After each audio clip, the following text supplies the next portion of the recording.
Nation में मैं हूं आबिद हुसैन शेख। महिलाओं की रक्षा के लिए वब्बवा फोर्स की ओर से जागरूकता। राज्य पुलिस विभाग की ओर से महिलाओं की रक्षा के लिए वब्बवा फोर्स नाम से महिला बटालियन फोर्स का गठन किया गया है, जिसके चलते इस विभाग की महिला कर्मचारी बीजापुर शहर के हर एक कॉलेज जाकर लड़कियों को आत्मरक्षा, आत्मनिर्भर और आपातकालीन में किस तरह डट कर लड़ना है, इसकी ट्रेनिंग दी गई।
Food, grocery, Rao, chicken, mutton, fish, vegetables, fruit, juice, मिठाई, मेडिसिन, चाय और पान भी, वो भी अपने मनपसंद शॉप से सिर्फ 30 मिनट में अपने घर तक।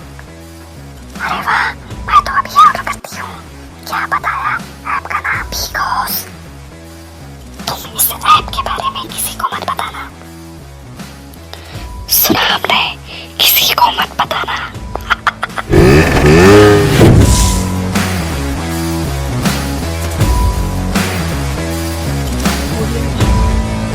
बाघ मारे हॉस्पिटल में औरतों से जुड़ी हर बीमारी के इलाज के साथ अब शुरू हो चुका है डिलीवरी। चाहे नॉर्मल हो या सिजेरियन, कम दामों में किया जाएगा। 24 घंटे माहिर डॉक्टरों की निगरानी में। अस्पताल का पता सखाफ रोज़ा 4 नंबर स्कूल के करीब, बीजापुर।